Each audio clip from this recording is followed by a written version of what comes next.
All right, guys, what's going on? Welcome in. So, Rich Cimini of ESPN just essentially put out a tweet, a really long tweet. We're going to go through it, basically recapping some of the comments that Mecole Hardman had on the New York Jets. Now, personally, I'm so past this whole situation, right? The Mecole Hardman thing. I'm beyond 2023.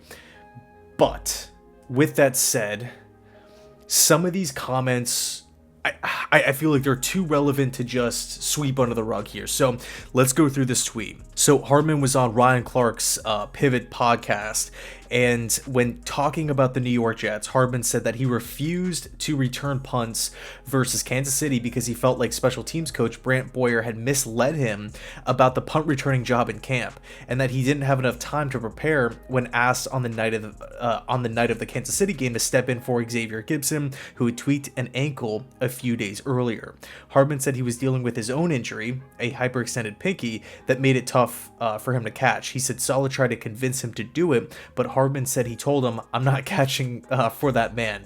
So right off the bat, I mean, my reaction to that is, at the end of the day, Hardman is under contract.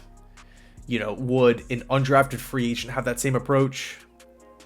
Probably not. My kind of personal opinion, outlook on the matter is that if you're under contract, for a given organization, a professional organization, and they're asking you to do something that you excel in, like I want to see that player do that, right? Like nobody's better than the team at the end of the day. It's not like he was traded to the Jets and he's there against his will or anything. And Hardman did say that according to him, he felt like he was lied to or misled by the special teams coach Boyer here. And, I would understand why that would piss him off for sure. And this is not the first time we've heard about lies and misleading within this Jets regime, which is pretty concerning. But still, like, you're under contract.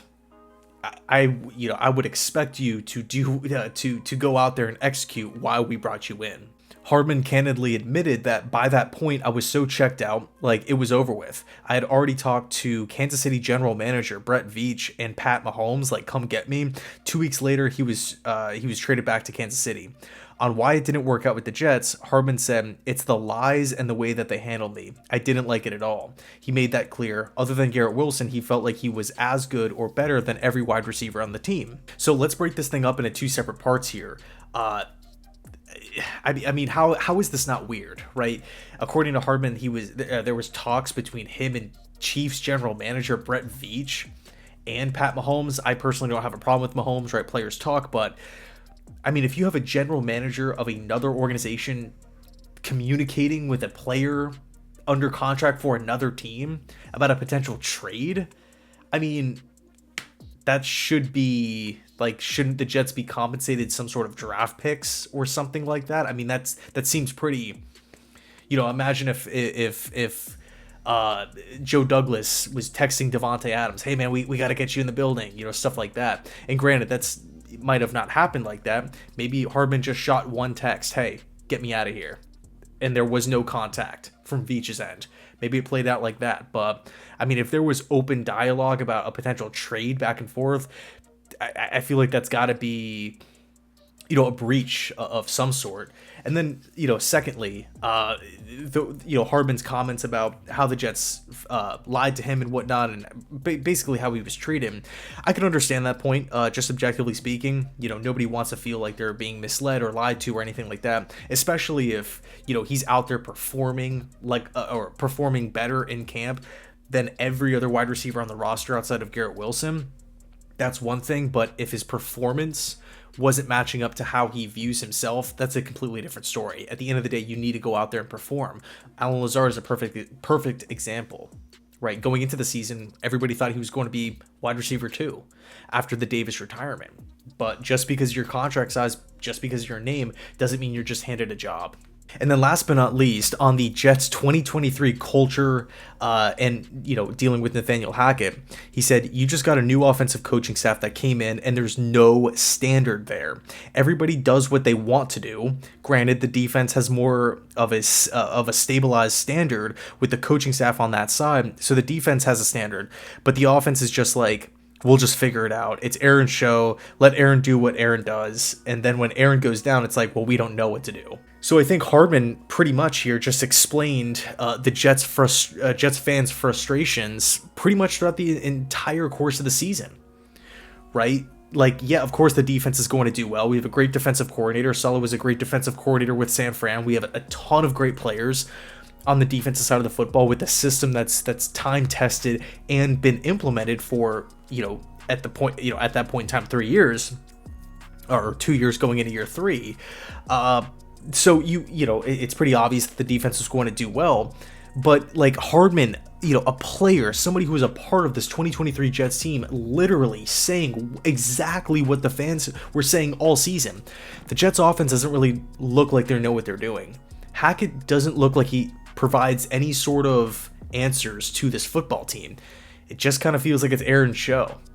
Well, when Aaron Rodgers goes down, the Jets just had no answers. I mean, first off, what an indictment on Hackett. And again, it's not to say that this is some sort of shock or anything like that. We all know this based off of what we saw every single Sunday and every single press conference that we witnessed throughout the course of the season.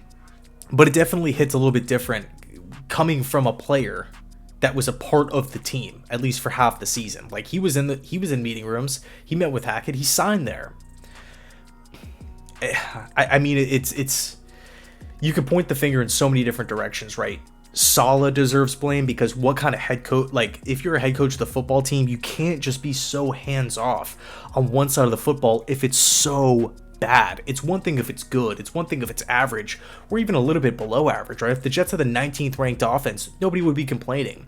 But the fact is they were historically poor and there was no input from Saleh. I don't know what to do. I just don't know what, I can't provide any sort of positivity to this room. I don't have any answers. Does the offensive coordinator have any answers? No. Does the running game coordinator / O-line coach Keith Carter have any answers? No. Does the passing game coordinator Todd Downing? No. So we're looking across the coaching staff, and it just, as a fan, you're like, well, great, this is a staff that really gets the most out of their players. This is a staff that is prepared. This is a staff that has a plan. It's like, give me a break. Like, but we all know this. That's really the bottom line here. So anyway, let me know your thoughts down below in the comment section. Hey, if a report comes out that the Jets are getting some extra draft compensation because of some sort of breach between Hardman and general manager of the Chiefs, Brett Veach, then great, cool. But otherwise, 2023, in my opinion, is just I try not to think about it. Right, Hardman, I'm just so over the situation. The Jets messed up. It was a clear, it sounds harsh, but a clear failure of a signing by Joe Douglas. Another one with the recent release of Laken Tomlinson. But it is what it is. It's in the past. There's nothing we can do about it now outside of moving forward. So anyway, let me know your thoughts down below in the comment section. Thanks so much for watching. And as always, go Jets.